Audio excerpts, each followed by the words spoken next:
एक बार राधा बाजार से अपने घर की ओर जा रही होती है और आने में उसे रात हो जाती है। राधा का घर घने जंगलों के बीच से होकर गुजरता है, जहाँ एक बरगद के पेड़ पर हरे रंग की चुड़ैल रहा करती है। चुड़ैल उस औरत को अपनी ओर आते देख बहुत खुश होती है और उसके मन में उस औरत का ताज़ा खून पीने का इच्छा जाहिर होती है। फिर चुड़ैल उसका पीछा करने लगती है।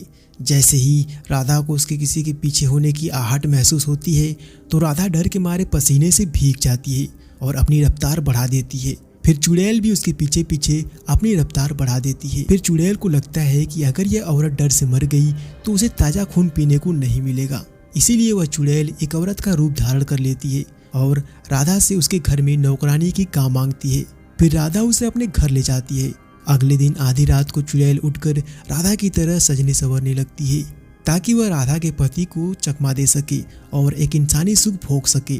फिर जैसे जैसे राधा मेकअप का सामान लगाती वैसे वैसे चुड़ैल भी मेकअप का सामान लगाकर सुंदर दिखने की कोशिश करने लगी। फिर एक दिन जब राधा बाजार गई थी तब उसका पति काम से वापस आता है। तब वह चुड़ैल राधा बनकर उसके सामने जाती है।